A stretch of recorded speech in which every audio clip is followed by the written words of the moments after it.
हाँ, यहाँ से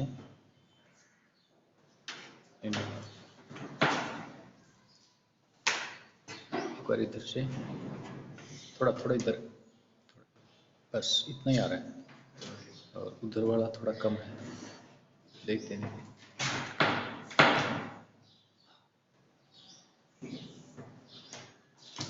good morning students, now continue करते हैं डी ब्लॉक को। और घर पे हो, सुरक्षित हो, उम्मीद करता हूँ घर पे रहो। जब तक ऑनलाइन क्लासेस चल रही है तब तक घर पे स्टडी करनी होगी। और देखो अभी तक ये कंफर्म भी नहीं है कि ये सेशन कैसे चलेगा, क्योंकि अगर मान के चले तो इंडियन गवर्नमेंट जो अनाउंस करती है उसके अकॉर्डिंग अभी तक अक्टूबर तक मुश्किल है ऐसे लग रहा है। इसलिए हमको क्या है कि पढ़ना है, कहीं भी पढ़ाओ हमको पढ़ना है। इसलिए सेशन की शुरुआत हमने कुछ इस प्रकार से की है ताकि अगर सिलेबस में भी ऊपर नीचे हो तो ये जो चैप्टर करा रहे हैं इसमें कुछ नहीं हो सकता। ये चैप्टर ऐसा है, इसको रखना ही पड़ेगा हमको।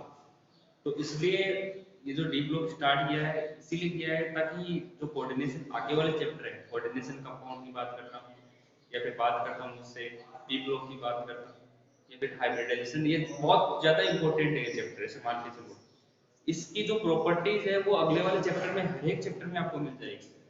जैसे धात्विक नेचर की बात करते हैं तो वो अपना फर्स्ट चैप्टर है सॉलिड स्टेट, उसमें मिल जाएगा। अगर उत्प्रेरक की बात करते हैं तो अपना वो कोलाइड मिलियन वाला चैप्टर है, उसमें मिल जाएगा। तो हर एक प्रॉपर्टी को हम अलग अलग चैप्टर में फिर से देखेंगे, लेकिन सबसे इंपॉर्टेंट यहाँ पे जो पढ़ाया गया वो का वो अकॉर्डिंग टू ऐसा ही उस चैप्टर में देखने को मिलेगा। तो हम यहाँ पे कर लेते हैं, तभी तो ये चैप्टर सबसे ज्यादा इंपॉर्टेंट बनता है। छोटा सा चैप्टर लेकिन यहाँ से क्वेश्चन है ना इस चैप्टर से ऐसे माना जाता है कि 3 नंबर के भी हो सकता है, 4 नंबर का भी हो सकता है। अगर अदर चैप्टर से कनेक्ट करता है तो 4 नंबर के हो सकते हैं। अगर अदर चैप्टर से कनेक्ट नहीं होता है तो इसका मतलब हो गया कितने का, 3 नंबर का हो गया। ठीक है, आज स्टार्ट करने जा रहे हैं। तो कल मैंने कलर प्रॉपर्टी वो 3D श्रेणी के सामान्य गुणधर्म,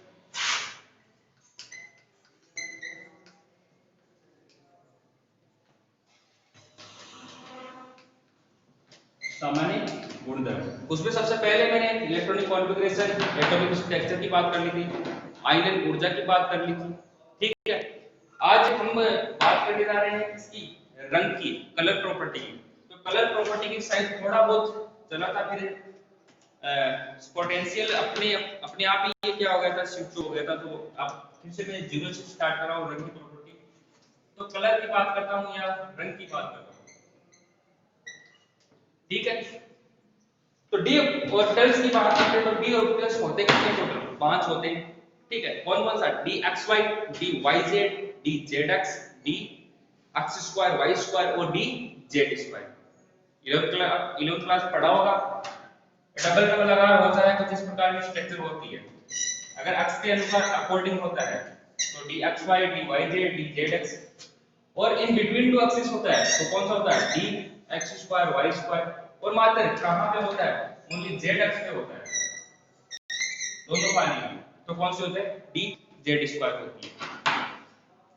कि सर ये डबल डबल आकार होता है और इसमें 5 ऑर्बिटल होते हैं, D X Y, D Y Z, D Z X, D Z square, D X square और वाई स्क्वायर। ठीक है, टोटल ऑर्बिटल की संख्या है, टोटल इलेक्ट्रॉनों की संख्या की बात करते हैं तो कितने इसमें इलेक्ट्रॉन आ सकते हैं। पहले एक बात की थी युग्मित और अयुग्मित की, मतलब अनपेयर्ड की बात की थी। अयुग्मित का मतलब होता है सिंगल ऑर्बिटल में मात्र एक सिंगल इलेक्ट्रॉन का प्रेजेंट होना। तो इस डी ऑर्बिटल में या फिर इन डी कक्षकों में अयुग्मित इलेक्ट्रॉनों की संख्या कितनी है, एक है कि नहीं। अगर यहां से एक इलेक्ट्रॉन को और हटाऊं तो कितने हो गए, 2 3 4 5। तो अनपेयर्ड इलेक्ट्रॉन्स का मतलब होता है एक सिंगल इलेक्ट्रॉन का क्या होना, प्रेजेंट होना। ठीक है, जिन डी ऑर्बिटल या जिन तत्वों में डी ऑर्बिटल में अयुग्मित इलेक्ट्रॉन प्रेजेंट है, मेरी बात को ध्यान से सुनना, जिन डी ऑर्बिटल्स में अयुग्मित इलेक्ट्रॉन मतलब एक सिंगल इलेक्ट्रॉन प्रेजेंट होता है वो तत्व कैसा होता है, रंगीन होता है, कलर देता है। और जिनमें अयुग्मित इलेक्ट्रॉन प्रेजेंट नहीं होता है, या फिर जो अक्रिय गैस या फिर आभासीय अक्रिय गैस विन्यास प्राप्त करते हैं, वो कभी भी रंग का प्रदर्शन नहीं करता है। स्टेटमेंट को बहुत ध्यान से सुनना, मैं क्या बोल रहा हूँ। जिनमें अयुग्मित इलेक्ट्रॉन प्रेजेंट होते हैं वो ही इसका रंग का प्रदर्शन करते हैं। ये रंग है, ये कैसे प्रदर्शित करते हैं, अब यहाँ पे मैं आपको पूरा आरेख के द्वारा समझाने जा रहा हूं। तो ध्यान से एक एक प्रॉपर्टी को यहाँ पे देखेंगे।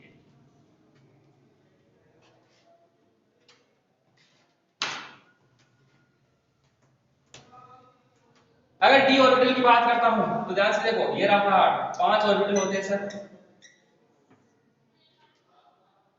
ठीक है।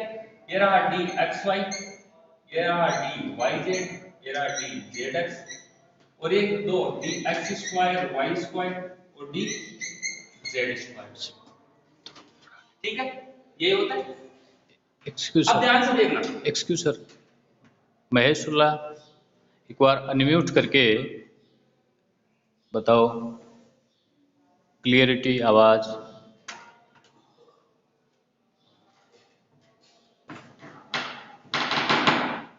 हेलो, अगर किसी को आवाज नहीं पहुंच रही है या फिर यहाँ पे बोर्ड पे दिखने में कोई प्रॉब्लम है तो कोई भी एक बच्चा अनम्यूट होके डिस्कस कर सकता है।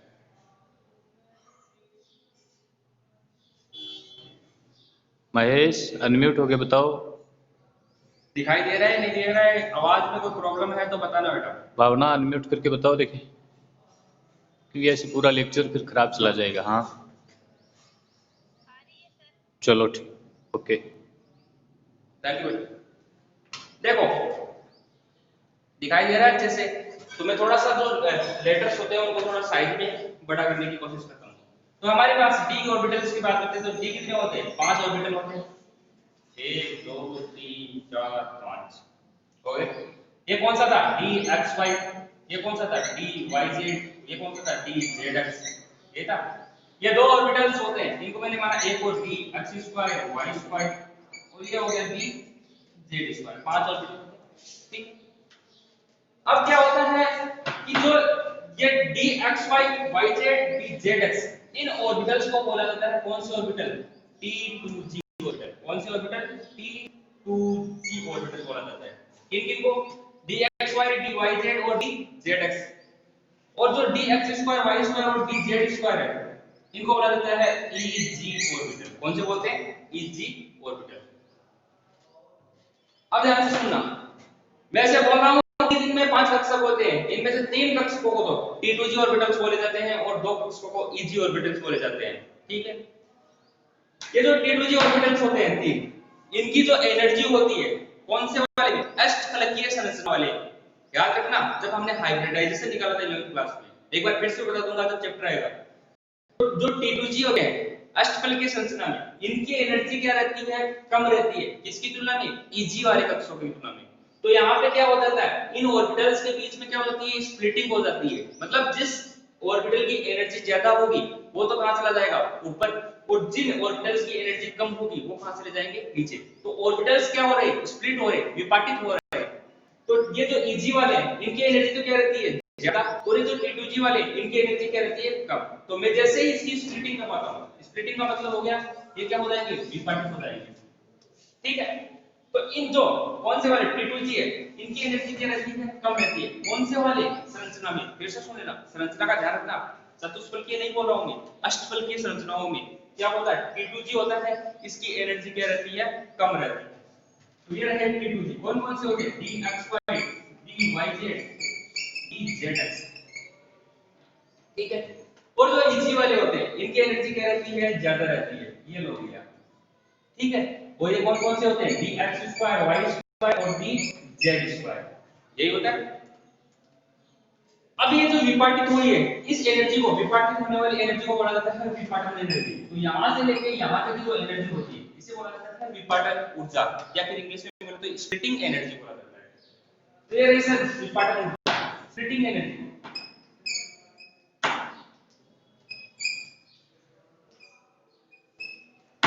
ठीक है, जिसे डेल से प्रदर्शित किया जाता है, ठीक है। और ये इसके लिए बता रहा हूं मैं, अष्टबल की संरचनाओं के लिए बता रहा हूं। तो इंग्लिश में बोला तो ऑक्टाहेड्रल, ओ आ गया, डेल ओ, और हिंदी में क्या बोलते हैं इसको, विपाटन ऊर्जा।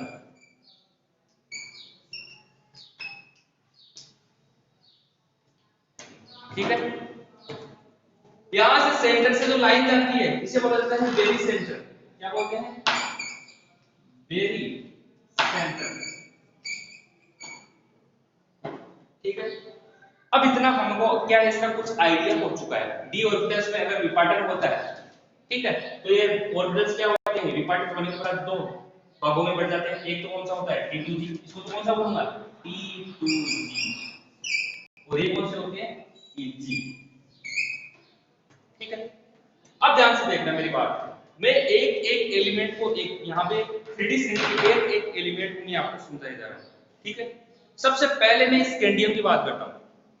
स्कैंडियम Sc, जगह इलेक्ट्रॉनिक कॉन्फ़िगरेशन क्या है इसका, याद करना, आर्गन 18, 3D में तो कितना था 1, और 4s में कितने थे, 2 इलेक्ट्रॉन थे। ठीक है, फिर से बोल रहा हूँ, रंग वही दर्शाएगा जिसके d ऑर्बिटल्स में अयुग्मित इलेक्ट्रॉन प्रेजेंट होंगे, जिसके d ऑर्बिटल में, ये रहा 3D,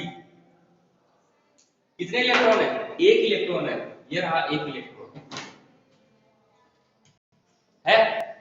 पहले इलेक्ट्रॉन लो एनर्जी कम ऊर्जा वाले कक्षकों में जाएगा, तो यहां से इलेक्ट्रॉन कहां जाएगा, यहां पे जाएगा। ठीक है, अब ध्यान से देखना, T2G क्या करता है, प्रकाश से ऊर्जा को ग्रहण करता है। सुनना मेरी बात, ये है प्रकाश से एनर्जी।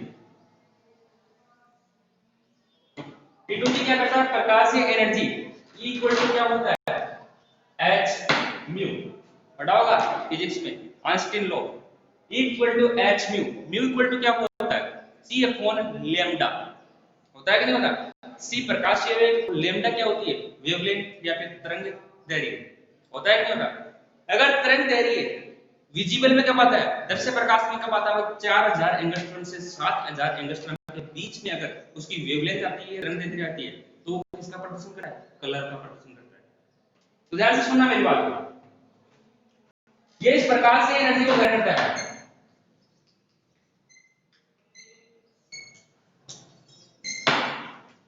ठीक है, इस प्रकार से एनर्जी को ग्रहण करके ये अयुग्मित इलेक्ट्रॉन कहां से, T2G से कहां जाता है, इस Pg ऑर्बिटल में जाता है। गया, प्रकाश की ऊर्जा को ये अयुग्मित इलेक्ट्रॉन T2G से ग्रहण करके कहां जाता है, Eg में जाता है। ये दोस्तों ये इलेक्ट्रॉन यहां पर पहुंच गया, पहुंच गया। ठीक है, अब क्या होगा, जैसे प्रकाश से एनर्जी घटेगी तो ये क्या करेगा, यहां से एनर्जी को हार्स करके या फिर एनर्जी का लॉस करके वापस Eg से कहां से आएगा, T2G में आएगा। तो जैसे ही ये कहां से Eg से कहां आता है, वापस T2G में आता है, ये लो सर वापस आ गया, वापस आएगा तो एनर्जी का क्या करेगा, लॉस करेगा। ये रही है, इसने क्या की, एनर्जी को क्या उत्सर्जित किया, लॉस किया। और जैसे एनर्जी लॉस करता है तो वही कौन आता है, आइंस्टीन आता है, इक्वल टू क्या होता है, h म्यू होता है कि नहीं होता है। अब ध्यान से देखना, E equal to mu, h mu, h और म्यू इक्वल टू क्या होता है, c अपॉन लैम्डा। इधर लिखना साइड में, म्यू इक्वल टू होता है c अपॉन लैम्डा। तो क्या हो गया है, h c अपॉन लैम्डा, हुआ कि नहीं हुआ। अब ध्यान से देखना, कुछ मैं लैम्डा की बात कर रहा हूं, तरंग दैर्घ्य की बात कर रहा हूं, तो लैम्डा क्या होता है, किसके लिए, विजिबल प्रकाश के लिए। लैम्डा कितना होता है, 4000 एंगस्ट्रॉम से कितना होता है, 7000 एंगस्ट्रॉम के बीच में होता है। अगर ये लैम्डा 4000 एंगस्ट्रॉम से 7000 एंगस्ट्रॉम के बीच में होगा, तो यहां से जो एनर्जी उत्सर्जित करेगा तो वो किस एंगस्ट्रॉम के बीच में करेगा, 4000 से 7000 के बीच में। और ये जब 4000 से 7000 के बीच में एनर्जी लॉस करता है तरंग दैर्घ्य, तो वो कैसी होती है, दृश्य होती है। दृश्य का मतलब हमें दिखाई देती है, तो उससे हम आकलन कर सकते हैं कि कौन सा एलिमेंट है। ठीक है, ध्यान से देखना, ये लो, तो विजिबल होती है, इसकी वेवलेंथ कितनी होती है, 4000 एंगस्ट्रॉम से 7000 एंगस्ट्रॉम। ठीक है, अगर ये 4000 से 7000 एंगस्ट्रॉम के बीच में एनर्जी को पास करता है, वेवलेंथ की एनर्जी को पास करता है, तो वो कौन से क्षेत्र में आएगी, विजिबल या फिर दृश्य क्षेत्र में आएगी। अगर 10 से क्षेत्र में आएगी इसका मतलब ये हो गया क्या कि ये जो भी 10 से क्षेत्र में रंग का प्रदर्शन करेगा उसके अकॉर्डिंग हम उस एलिमेंट की क्या कर सकते हैं, जांच कर सकते हैं। अब देखो आप क्लास में आपके जो बोर्ड जो एनसीईआरटी उसमें मात्र थ्योरेटिकल दे रखा है, उसने ऐसे बताया नहीं कि कहां से इलेक्ट्रॉन जाता है कहां पे आता है। उसने ऐसे लिख रहा है कि जब T2 से प्रकाश से एनर्जी को ग्रहण करता है यूनिट इलेक्ट्रॉन तो वो Eg में प्रवेश करता है और Eg से वापस अगर T2G में आता है तो एनर्जी को क्या करता है, ह्रास करता है। अगर वो एनर्जी कौन से 10 से प्रकाश में आती है तो वहां पे हमको किसका रंग का प्रदर्शन होता है। ठीक है, अब देखो सर कि सर हम रंग का अनुमान कैसे लगा सकते हैं कि सर ये रंग कैसे प्रदर्शित होगा कि यहां से यहां पे जाएगा तो भी तो रंग इसने क्या किया, जो एनर्जी ग्रहण कर रहा है तो उसमें भी तो वो एनर्जी वो कैसी होनी चाहिए, 10 से प्रकाश में होनी चाहिए। तो ध्यान से देखना एक ट्रिक होती है इसको याद करने के लिए कैसे कि एक बार इसको आप फील करो, मैं फिर आगे इसको कंटिन्यू करता हूं। एक बार इसको उतार दो आप, फिर इसके आगे हम क्या करते हैं, कंटिन्यू करते हैं। जो कौन सा एनर्जी का थोड़ा थोड़ा स्लो बोलो, आवाज आज क्लियर नहीं कर रहा है। स्लो बोले तो शब्द जो स्पीड से बोल रहा हूं। शब्द के बीच में थोड़ा फ्रीक्वेंसी मिलती है साइड बोलने के साथ पीछे वाली क्या है आगे वाली चल रही है।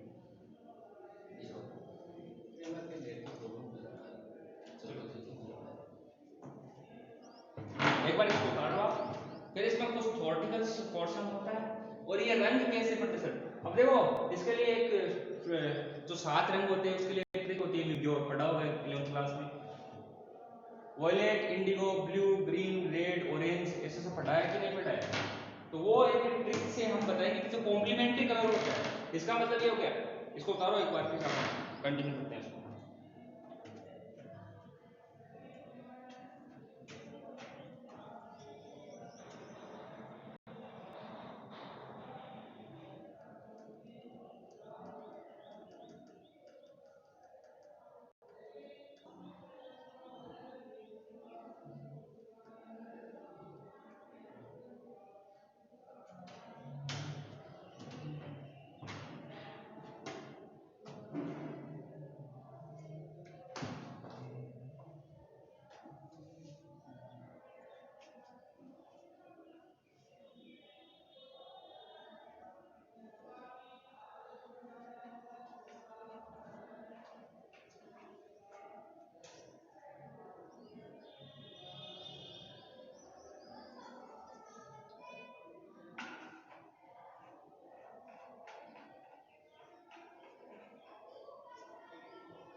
उतारिए आवाज मेरे हिसाब से,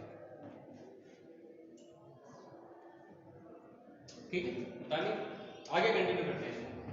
अब ध्यान से देखना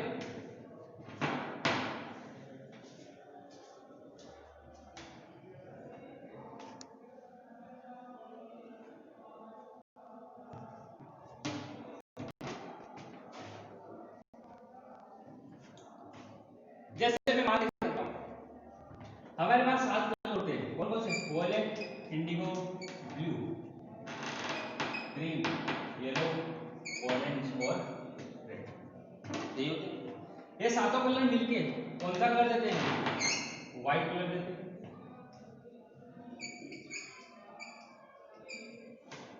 ठीक है, अब ध्यान से देखना मेरे को देखो वॉयलेट और इंडिगो दोनों मिलके कुछ वॉयलेट कलर का जो रंग प्रदान होगा, मतलब दोनों को अगर मिक्स किया जाता है तो ज्यादा कुछ चेंज नहीं होता है। इंडिगो और ब्लू वॉयलेट को मिलाओगे तो दोनों मिक्स में मिलके वॉयलेट कलर की देते हैं। ठीक है, तो इन दोनों को अगर मिक्स करेंगे तो लगभग लगभग वॉयलेट प्राप्त होता है।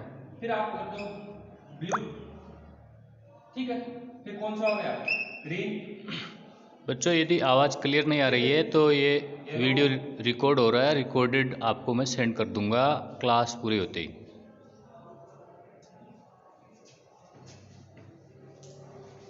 ध्यान से देखना मैंने एक बार इसको बता रहा हूं कि जो 7 कलर होते हैं violet, indigo, blue, green, yellow, orange और रेड, याद करने का तरीका ब्लू, ठीक है, ये सातों कलर मिलते हैं कौन सा कलर प्रदान होता है, व्हाइट या श्वेत कलर प्राप्त होता है। मैं व्हाइट सो वॉयलेट और इंडिगो को मिक्स करता हूं तो कुछ वॉयलेट कलर का ही हमें रंग प्रदान होता है। फिर देखो ये आ गया ब्लू आ गया, ये आ गया ग्रीन आ गया, ये आ गया येलो आ गया, और ये कौन सा आ गया ऑरेंज आ गया, और ये कौन सा आ गया रेड आ गया। ठीक है, अब ध्यान से देखना, एक चक्कर सा बन गया है, बना है कि नहीं बना? तो एक को दूसरे की ऐसे कॉम्प्लीमेंट कर दो।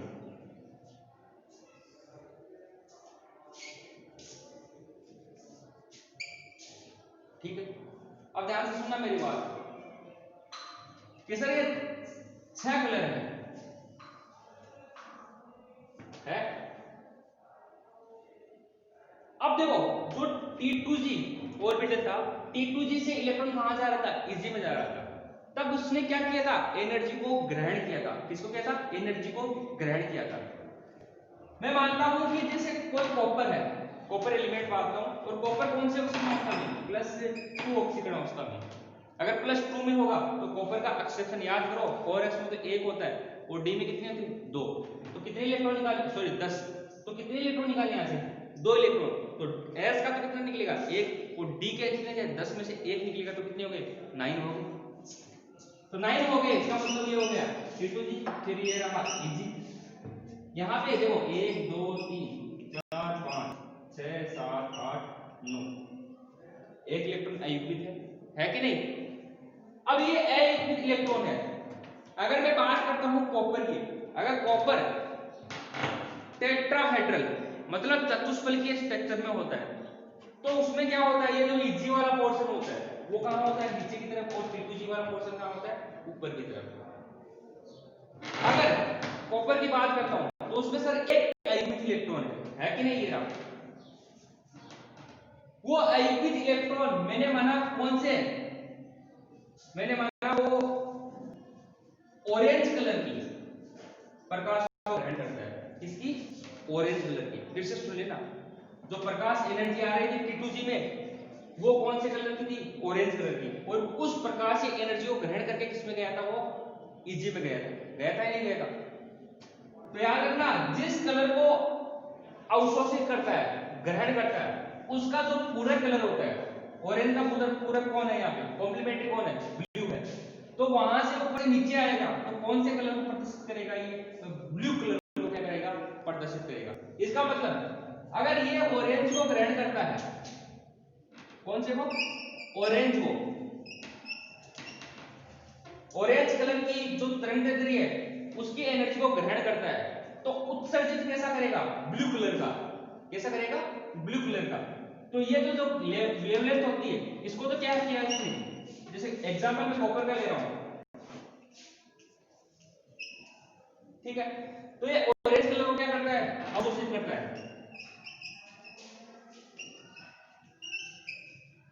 जो लैम्डा थी वो कैसी थी? ऑरेंज कलर की थी। तो अब बताओ वो उत्सर्जित कैसे कलर का करेगा? ब्लू कलर का। इसका कॉम्प्लीमेंट्री कलर कौन सा हो गया? ब्लू हो गया। तो इसको क्या करेगा? वो उत्सर्जित करेगा। तो लैम्डा कैसी आएगी भैया? ब्लू कलर की। या फिर जो वेवलेंथ आएगी 4000 से 7000 के एंगस्ट्रॉम के बीच में, वो किसकी आएगी? ब्लू कलर की आएगी। कैसी आएगी? ब्लू कलर की। इसका मतलब ये हो गया कि सर अगर कोई एटम 3D श्रेणी का जिसके पास अयुग्मित इलेक्ट्रॉन है, अगर वो रेड कलर को अवशोषित करेगा तो उत्सर्जित कैसा करेगा? ग्रीन कलर का। यानी रेड का ये क्या हो गया? कॉम्प्लीमेंट्री हो गया, पूरक कलर हो गया। जिसको अवशोषित करता है उसका पूरक क्या होता है? उत्सर्जित होता है। अगर वो लाल कलर को ग्रहण करता है तो वो उसका हरा कलर का क्या करेगा? उत्सर्जन करेगा, तो वह हमें हरा दिखाई देता है। सुना होगा आपने बहुत बार, जैसे नीला तोता, कॉपर सल्फेट में होता है CuSO4 5H2O, होता ही नहीं होता है। कॉपर देखो, कॉपर SO4 -2, तो ऑब्वियस कौन सा आ जाएगा? +2 होगा कि नहीं होगा? तो कॉपर नीला तोता, नीला का मतलब कैसा होता है? ब्लू हो गया। इसको ब्लू कैसे बोला है? इसने कौन से कलर की? ऑरेंज कलर की वेवलेंथ को क्या किया था? ग्रहण किया था। और उत्सर्जन कैसा करेगा? ब्लू कलर का, नीले कलर का। इसीलिए इसका नाम क्या पड़ा है? नीला तोता। जैसे अगर व्हाइट की बात करता हूं व्हाइट का मतलब हो गया सभी को क्या कर रहा है, वो ग्रहण कर रहा है। जैसे जिंक सल्फेट, उसको व्हाइट सोडा बोलते हैं, तो वो क्या करता है, इन सभी कलरों को क्या करता है, ग्रहण करता है। उत्सर्जन भी क्या करेगा, सभी कलरों का करेगा। तो इसी प्रकार से जिस कलर को ग्रहण करता है जो एटम, जिस कलर की एनर्जी को, वेवलेंथ को ग्रहण करता है, उसके पूरे कलर को क्या करता है, उत्सर्जित करता है। तो एक क्वेश्चन आया हुआ था, ये आया हुआ तो कुछ कंपटीशन एग्जाम में आईआईटी, लेकिन एक बार ध्यान से देखना, ये क्वेश्चन ऐसा आया था कि आयरन, आयरन अगर हरे कलर का दिखाई देता है, मेरी बात को ध्यान से सुनना, आयरन यदि हरे कलर का दिखाई देता है तो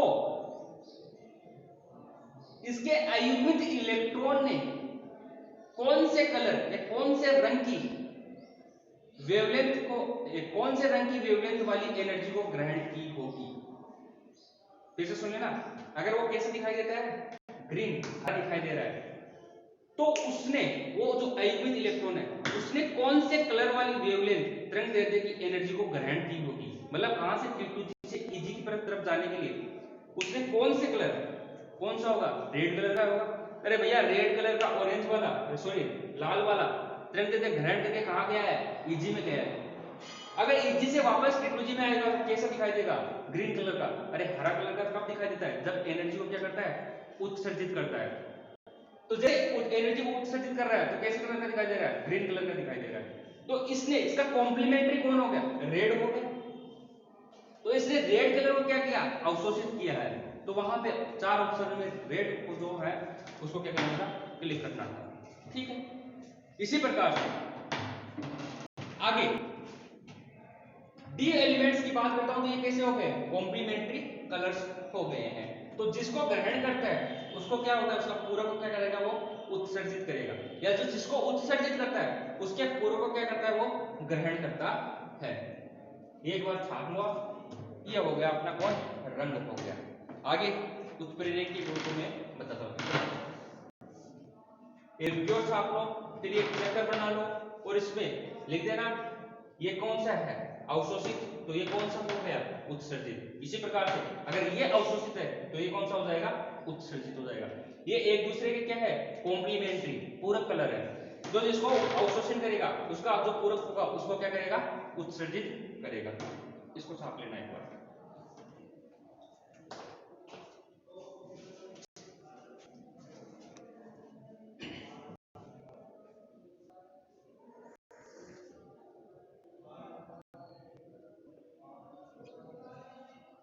मीटिंग तो आज होगी,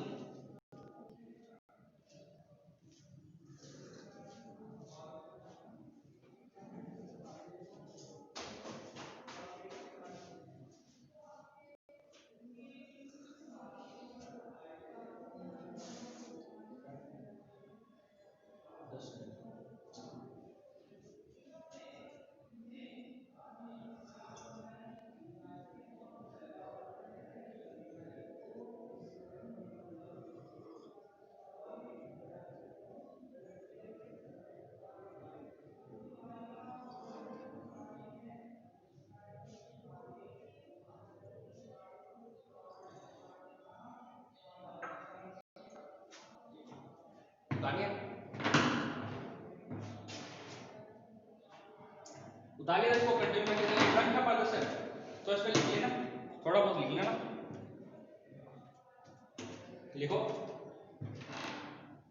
लिखना। 3D श्रेणी के तत्व है, 3D श्रेणी के तत्व अयुग्मित इलेक्ट्रॉन की उपस्थिति के कारण, 3D श्रेणी के तत्व अयुग्मित इलेक्ट्रॉन की उपस्थिति के कारण, 3D श्रेणी के तत्व अयुग्मित इलेक्ट्रॉन की उपस्थिति के कारण रंग का प्रदर्शन करते हैं, रंग का प्रदर्शन करते हैं, रंग का प्रदर्शन करते हैं। आगे लिखा, अयुग्मित इलेक्ट्रॉन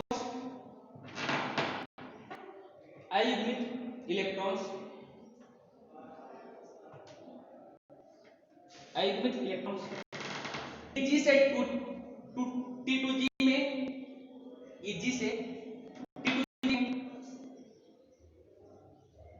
प्रवेश करने के दौरान, Eg से T2G में प्रवेश करने के दौरान ऊर्जा का ह्रास करते हैं, ऊर्जा का ह्रास करते हैं एवं ये ऊर्जा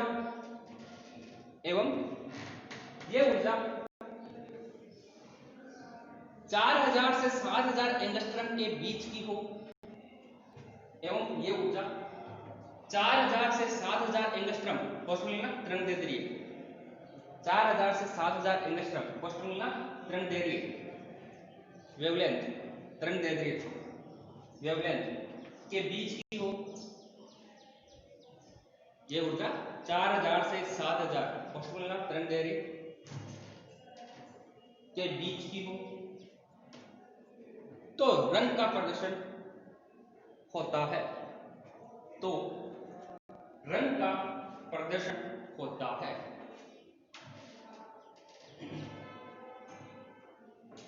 ठीक है, आगे पैराग्राफ चेंज करके लिखना,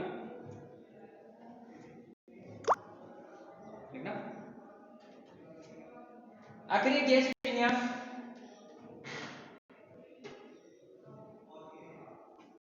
अक्रिय गैस विन्यास एवं अक्रिय विन्यास वाले एलिमेंट्स,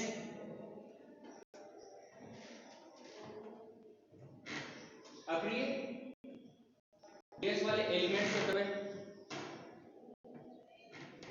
जिनमें अयुग्मित इलेक्ट्रॉन एब्सेंट या अनुपस्थित हो, जिनमें अयुग्मित इलेक्ट्रॉन अनुपस्थित हो, अयुग्मित इलेक्ट्रॉन अनुपस्थित हो, रंग का प्रदर्शन नहीं करते हैं, रंग का प्रदर्शन नहीं करते हैं।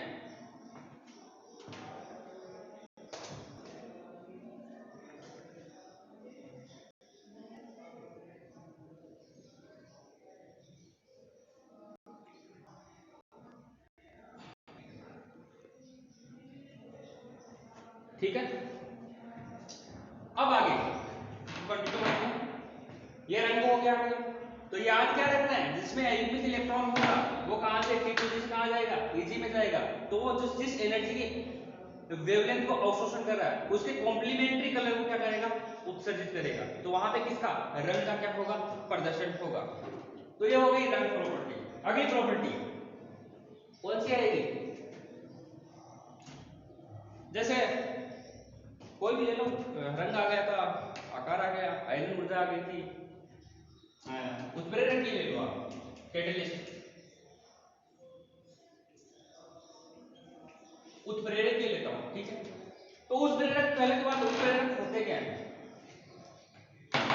उत्प्रेरक वे पदार्थ या फिर वे तत्व होते हैं जो किसी अभिक्रिया की क्रियाशीलता को बढ़ा भी सकते हैं और घटा भी सकते हैं।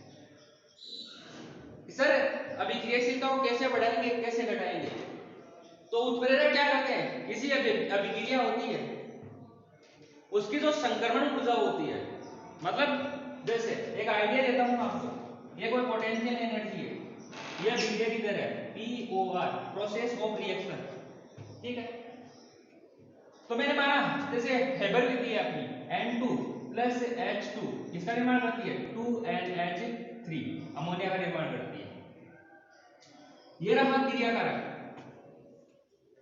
और ये रहा उत्पाद। मैंने माना N2 प्लस H2 आपस में क्या करेंगे, रिएक्शन करेंगे, और रिएक्शन करके इनको क्या करना पड़ेगा, रिएक्शन करने के लिए एनर्जी देनी पड़ेगी, तो ये कहेंगे एनर्जी ग्रहण करके कुछ इस प्रकार से आपस में क्या करेंगे, बॉन्ड बनाएंगे, ये रहा नाइट्रोजन और ये रहा हाइड्रोजन। नाइट्रोजन और नाइट्रोजन के बीच में बॉन्ड का क्या होगा, डिस्टॉर्शन होगा या फिर टूटेगा, हाइड्रोजन के बीच में टूटेगा, और नाइट्रोजन और हाइड्रोजन क्या करेंगे, बॉन्ड का निर्माण करना स्टार्ट करेंगे। अब क्या करेंगे, जैसे बॉन्ड बनना स्टार्ट होगा तो ये कुछ एक ऐसी अवस्था पे जहां पे बॉन्ड बन जाएगा, एनर्जी को क्या करेंगे, रिलीज करेंगे। जब भी बॉन्ड बनता है ना तो एनर्जी क्या होती है, रिलीज होती है। जब भी बॉन्ड तोड़ता है तो एनर्जी क्या पड़ती है, देनी पड़ती है। ये लो सर NH3 अमोनिया बन चुका है, ठीक है। अब मैं इसे बोल रहा हूँ कि ये यहाँ से लेके यहाँ तक की जो एनर्जी होती है इसे बोलते हैं थ्रेशोल्ड या दहलीज एनर्जी, ठीक है। और ये रही क्रिया कारक से लेके टॉप की एनर्जी, इसको बोलते हैं संक्रमण एनर्जी। मेरी बात को ध्यान से सुनना। अभिक्रिया होगी, यहाँ पे कोई उत्प्रेरक नहीं मिला है हमें, नाइट्रोजन और हाइड्रोजन आपस में कॉम्बैक्ट हो गए। यहाँ पे जो नाइट्रोजन और हाइड्रोजन के बीच में आंशिक बंध बनेगा, इसको बोलते हैं संक्रमण अवस्था। मतलब वह अवस्था जहां पे नाइट्रोजन और हाइड्रोजन के बीच में क्या हो रहा है, बॉन्ड का बनना स्टार्ट हो रहा है, और हाइड्रोजन और नाइट्रोजन के बीच में बॉन्ड का टूटना स्टार्ट हो रहा है। अब देखो यहां से लेके जो यहां तक की एनर्जी होती है इसे बोलते हैं संक्रमण एनर्जी। क्या बोलते हैं, संक्रमण एनर्जी। यहां तक मैंने यहाँ पे कोई भी उत्प्रेरक नहीं मिला है या कोई भी एलिमेंट नहीं मिला है, लेकिन मैं इसमें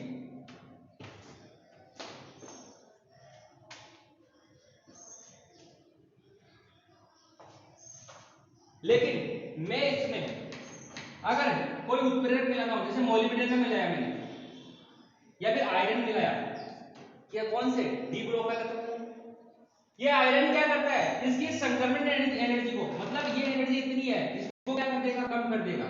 कम कर दिया, इसका मतलब अभिक्रिया क्या हो रही है, तेजी से संपन्न हो रही है, हो रही है। इसका मतलब हो गया कि जब उत्प्रेरक मिलाया जाता है तो उसकी एक्टिवेशन एनर्जी, या फिर बात करता हूं संक्रमण एनर्जी को क्या कर देता है, वो कम कर देता है। अब जैसे ही इस एनर्जी को कम कर देगा तो ये जो अभिक्रिया होगी वो कैसे होगी, स्पीड से होगी, या फिर वह तत्व है, वह एलिमेंट जो इसकी संक्रमण अवस्था को क्या कर देता है, बढ़ा देता है, संक्रमण एनर्जी को क्या कर देता है, बढ़ा देता है। अगर मैंने माना इसकी एनर्जी को यहां तक बढ़ा दिया तो क्या होगा, ये नाइट्रोजन हाइड्रोजन को पहुंचने में बहुत टाइम लगेगा, फिर वो आया वहां से कहां पे आएगा, अमोनिया तक। तो यहां से लेके यहां तक की जो एनर्जी है इसको क्या करके मैंने बढ़ा दिया है। अब क्या होगा, यहां तक गया है, फिर यहां पे आएगा, जो प्रोसेस हो रही है वो कैसी हो रही है, स्लो हो रही है, जो गति हो रही है वो कैसी हो रही है, स्लो हो रही है। तो ये अभिक्रिया होगी, ये कैसी होगी, स्लो होगी। लेकिन अगर इसकी संक्रमण एनर्जी को मैंने घटा दिया है, कम कर दिया है, कौन सा आयरन, कौन सा तत्व है, आयरन, तो इससे क्या होगा, अभिक्रिया की जो गति होगी वो क्या होगी, स्पीडली होगी, ठीक है। इसका मतलब N2 plus H2 is combined and the transition state then जो हमारे पास प्राप्त होगा वो क्या होगा, प्रोडक्ट होगा। ये जुड़ेगा टूटेगा, संक्रमण अवस्था प्राप्त होगी और किसका निर्माण होगा, उत्पाद का निर्माण होगा। तो इसके बीच के दौरान जो एनर्जी, संक्रमण एनर्जी है वो क्या है, यहाँ पे बहुत ही कम है।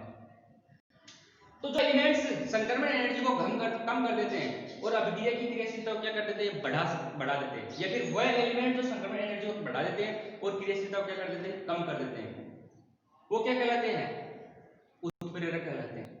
इसका मतलब उत्प्रेरक वे पदार्थ होते हैं जो किसी अभिक्रिया की क्रियाशीलता को बढ़ा भी सकते हैं और क्या कर सकते हैं, घटा भी सकते हैं। इसका प्रमुख कारण क्या है, संक्रमण एनर्जी, ठीक है। अब इसके जो एग्जांपल्स है वो हम कल देखेंगे, जैसे वनस्पति घी का निर्माण, यह फेबर वाली प्रोसेस मैंने बताई थी, ऐसे ऐसे पॉलीथीन का निर्माण, बहुत सी रिएक्शन होती है। आगे कल मिलते हैं, इसको कंटिन्यू करते हैं। Thank you so much.